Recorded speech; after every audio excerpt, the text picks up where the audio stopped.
O Senhor Jesus Cristo contou parábolas para ilustrar verdades eternas. E de todas as parábolas que Jesus contou, talvez a mais eloquente, a mais bela, a mais conhecida, a mais proclamada pelos pregadores e escritores é a parábola do filho pródigo. Esta parábola retrata de forma eloquente o amor de Deus, o incompreensível amor de Deus. Ao mesmo tempo que esta parábola revela o perigo do farisaísmo, do legalismo religioso, que exclui as pessoas, que rejeita a ideia de que Deus possa amar alguém quando nós não amamos esse alguém. Deus se recusa a ser inimigo daqueles que nós consideramos indignos. E então os escribas e fariseus estavam escandalizados com Jesus, porque ele comia com os pecadores. E então eles censuraram Jesus, achando que há pessoas indignas, há pessoas que não merecem ser amadas. E é óbvio que o amor de Deus por você e por mim não é porque merecemos. O amor de Deus, ele é copioso, ele é imerecido, ele é provado. O amor de Deus tem sua causa não em nós, mas no próprio Deus. É então que Jesus conta esta parábola do chamado filho pródigo, onde o menino, sendo caçula, chega para o pai e pede a ele a sua herança, a parte que lhe cabe da herança, antecipadamente, o que não era justo nem legal. E a Bíblia diz que o pai reparte os seus haveres e este jovem, que estava insatisfeito na casa do pai, resolve ir para um país distante. E lá dissipa todos os seus bens vivendo dissolutamente. Então chega a crise. Então a fome bate à sua porta. Então os amigos de taberna o abandonaram. E então o ruído das músicas de deleite carnal cessaram. Então os banquetes ficaram de mesas limpas. E esse jovem, passando necessidades, só encontrou abrigo e trabalho cuidando de porcos, animal que era considerado e é considerado impuro para os judeus. Ali no chiqueiro, na lama, na pocilga, desejava fartar-se das próprias alfarrobas que os porcos comiam. Mas nem isso lhe era concedido.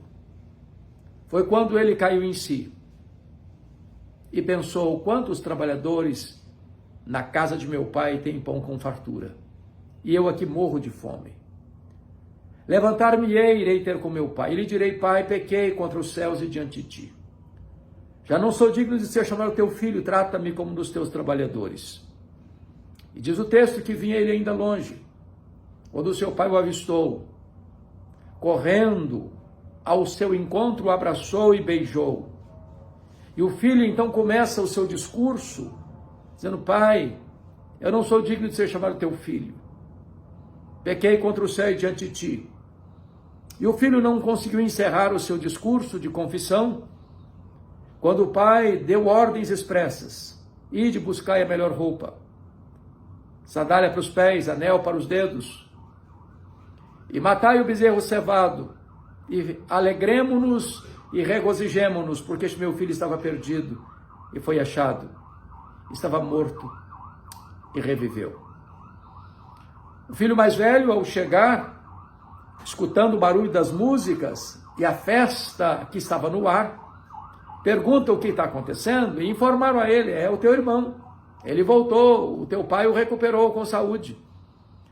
E ele ficou muito irado, se recusou a entrar. O pai saiu ao seu encontro e este filho mais velho, que é um retrato dos fariseus, daqueles legalistas que achavam que os outros não eram dignos, só eles o eram, disse para o pai: há quantos anos eu te sirvo? Eu nunca quebrei um mandamento teu. Nunca me desse sequer um cabrito para regozijar-me com os meus amigos. Vim deste teu filho, que desperdiçou os teus bens com meretrizes. Tu mataste para ele o bezerro cevado. O pai replica: meu filho, tudo que eu tenho é seu. Mas era necessário nos alegrarmos, porque o teu irmão estava perdido e foi achado, estava morto e reviveu. Jesus conta esta parábola para mostrar que aqueles que eram considerados indignos, os pecadores, os publicanos, retratado pelo filho pródigo, se chafurdaram de fato na lama, caíram vergonhosamente, praticaram coisas horríveis, mas se arrependeram e ao voltarem para Deus encontraram braços abertos, perdão, salvação, restauração. Mas aqueles que se achavam dignos, retratados no filho mais velho, não se alegram com a salvação dos outros. Ficam intrigados e revoltados porque Deus acolhe os inacolhíveis, abraça os inabraçáveis e salva aqueles que não têm qualquer mérito. Então, este é o amor de Deus, que ama a todos, os pecadores, a você e a mim. Não temos mérito, não temos qualquer crédito, não temos qualquer obra meritória.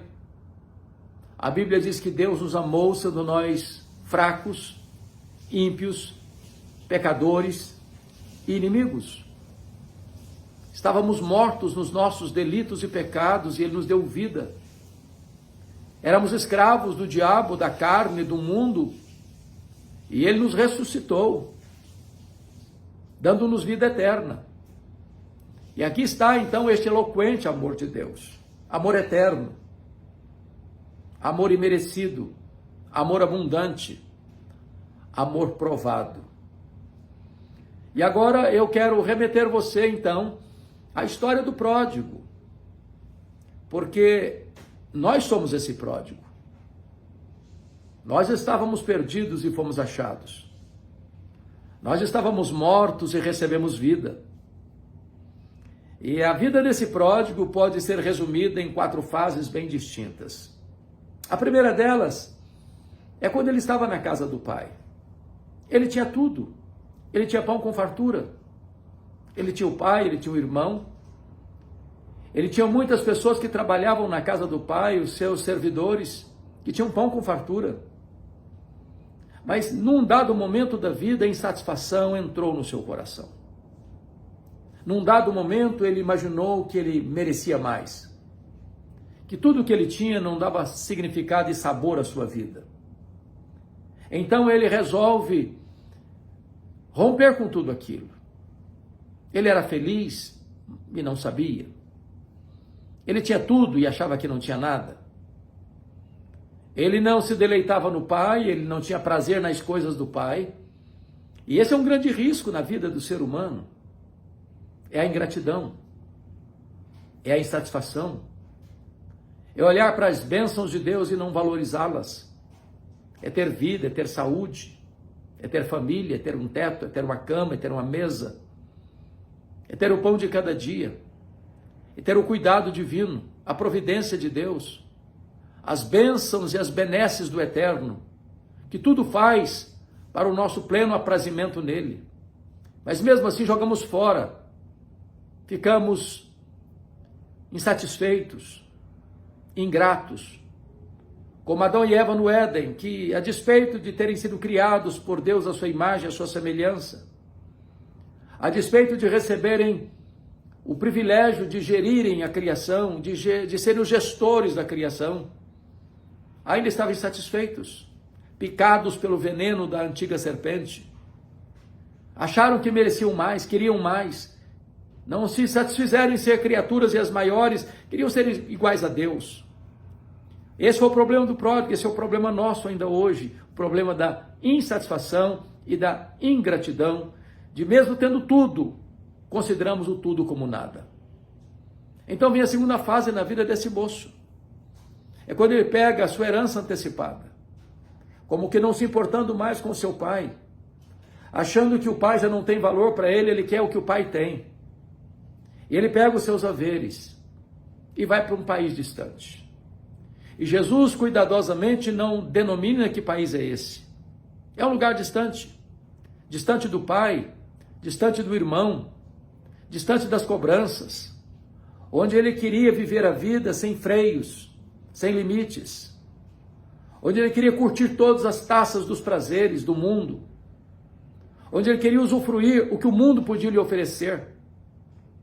E ele diz o texto que vive uma vida sem limites, sem freios, sem balizas, sem absolutos, talvez em rodas de amigos, com bebedeira, com diversão, com frivolidades, vivendo uma vida dissoluta, segundo o irmão, gastando com meretrizes, e a vida dele se deteriora, enquanto está no vapor das emoções, enquanto flui dinheiro do seu bolso, enquanto a alegria frívola do pecado está presente em seus lábios, enquanto ele rasga a cara em ruidosas gargalhadas nos happy hours da vida, ele não tem preocupação.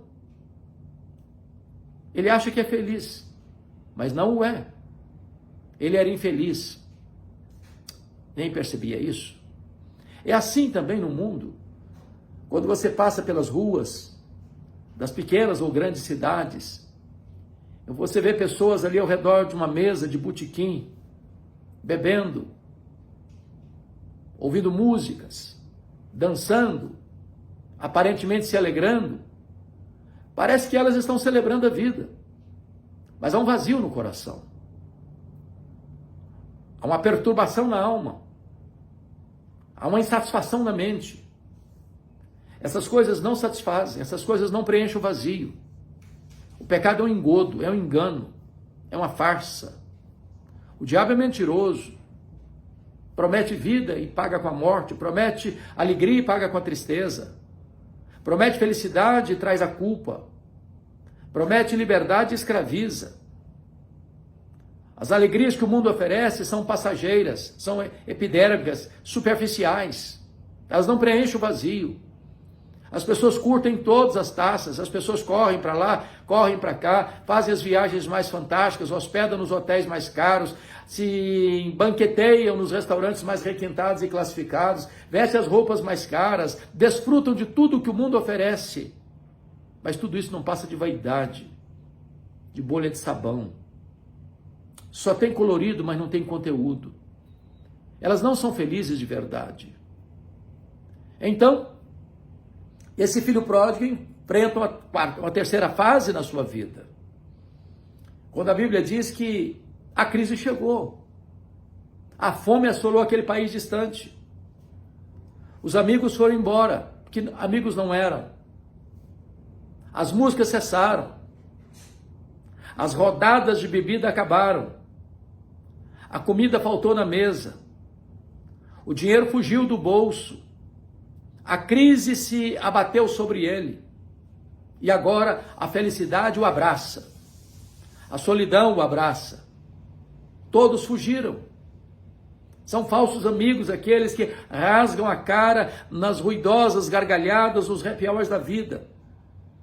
Amigo é aquele que chega quando os outros se foram. Amigo é aquele que está ao seu lado, não por interesse, mas porque ama você. Aquele moço não tinha amigos, ele tinha aproveitadores. Aquele moço não tinha companheiros de jornada, ele tinha apenas amigos falsos para curtirem a vida enquanto ele estava pagando a conta.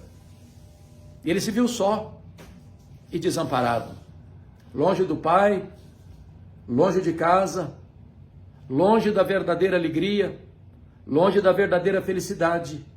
O que sobrou para ele foi cuidar de porcos. O que sobrou para ele foi ir para o chiqueiro, para a lama, para o fundo do poço, onde não tinha mais qualquer honradez, onde a vida dele foi manchada, maculada pela lama do chiqueiro. Agora ele tem fome, mas não tem comida. Os porcos comem as bolotas, as alfarrobas, nem isso ele tinha. Está degradado. Há uma vida sub-humana. É assim que o pecado faz. É assim que as drogas fazem. É assim que o álcool faz. É assim que a vida promíscua faz. Parece que você está vivendo e não está. Quando a crise chega, a necessidade chega atrás. Quando a crise bate a porta, a fome fuzila o seu estômago. Quando a crise chega, os falsos amigos desaparecem. E esse moço se sentiu desamparado, num chiqueiro, com fome, cuidando de porcos, na lama. Quantas pessoas que estão hoje, literalmente, na lama, sujos, conspurcados, enlameados, perderam a dignidade, perderam o respeito próprio, estão vivendo uma vida miserável, porque este é o final desta linha do pecado, que leva não só a tristeza e a dor aqui, mas a condenação eterna. Mas louvado seja Deus. Esse moço experimenta uma quarta fase. É quando a Bíblia diz que ele caiu em si, que ele passou por um momento a pensar, a refletir, e ao pensar e refletir, ele chegou a uma conclusão. Ele saiu da casa do pai. E a memória que ele tinha da casa do pai não era num lugar de opressão, de injustiça, de violência, não. Quando ele parou para pensar na casa do pai, o que veio à sua mente é que lá tinha pão com fartura. Lá tinha amor. Lá tinha provisão. Lá tinha companhia. É a casa do pai. E ele então toma uma decisão. Levantar-me-ei, irei ter com o meu pai. Que decisão gloriosa. Que mudança de rumo. Que arrependimento verdadeiro.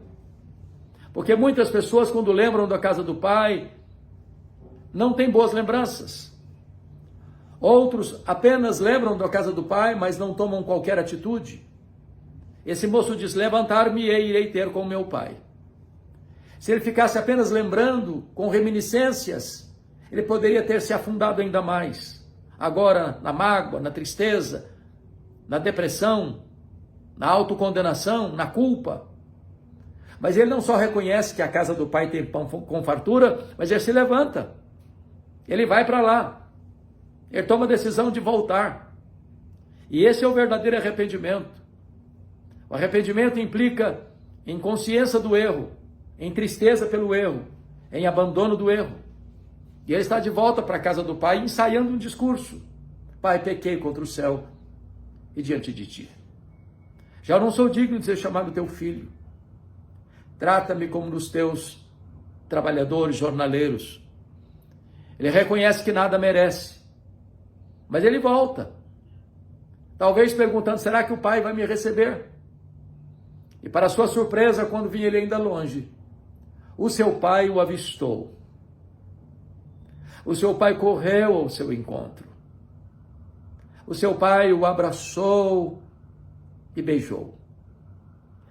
E ele então começa o seu discurso de confissão e arrependimento. Pai, eu pequei contra o céu e diante de ti. Já não sou digno de ser chamado teu filho. E o pai interrompe o seu discurso e diz, traga a melhor roupa, traga o anel, traga a sandália nova, correi lá, imolai o bezerro cevado, preparado para um dia de festa. Vamos nos regozijar, vamos festejar, porque este meu filho estava perdido, foi achado, estava morto e reviveu. É assim que Deus faz com você e comigo, pecadores indignos. Ele nos abraça, o abraço da reconciliação. Ele nos beija com o beijo do perdão. Ele nos dá dignidade, colocando sandália em nossos pés, dizendo, você não é escravo, você é filho. Coloca as melhores roupas, representando a justiça de Cristo que é colocada sobre nós, as vestes alvas. Ele manda matar o cevado, representando uma festa de alegria. A Bíblia diz que há regozijo e festa diante dos anjos de Deus lá no céu por um pecador que se arrepende.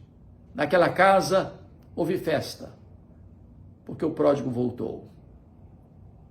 E agora eu estou me dirigindo a você, que talvez também é um pródigo. Talvez você foi criado na casa de Deus, na igreja do Deus vivo. Talvez você recebeu as primeiras instruções desde a sua infância e o mundo lhe atraiu e você abandonou a casa do Pai.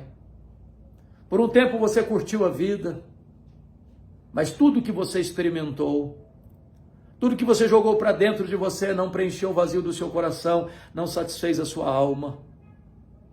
E hoje você está triste, talvez com dinheiro, talvez com fama, talvez com sucesso, talvez rodeado ainda de muita gente, talvez com prestígio, talvez com títulos, talvez com medalhas de honra ao mérito, talvez com troféus de conquistas humanas e terrenas, mas não tem paz na alma, não tem alegria no coração, não tem segurança de vida eterna. E eu hoje conclamo a você, volta para a casa do Pai. Na casa do Pai tem pão com fartura. Na casa do Pai tem perdão. Na casa do Pai tem reconciliação. Na casa do Pai tem abraço. Na casa do Pai tem beijo. Na casa do Pai tem festa, que nunca mais vai acabar. Que hoje seja o dia da sua volta para Deus. A Bíblia diz que Deus estava em Cristo, reconciliando consigo o mundo, não imputando aos homens as suas transgressões, e nos ministrou e nos confiou o ministério da reconciliação. E hoje eu rogo a você, em nome de Jesus, que você se reconcilie com Deus. Não deixe mais o tempo passar. Hoje é o dia oportuno, hoje é um dia de graça, hoje é o dia de você voltar-se para Deus e encontrar uma grande festa, a festa da reconciliação. Deus abençoe o seu coração, Deus abençoe a sua vida. Se essa mensagem falou ao seu coração, eu peço que você a compartilhe com outras pessoas. Se esta mensagem foi relevante para você, eu peço a você que se inscreva neste canal e nos ajude a levar esta mensagem a muitas e muitas outras pessoas. Deus abençoe poderosamente a sua vida.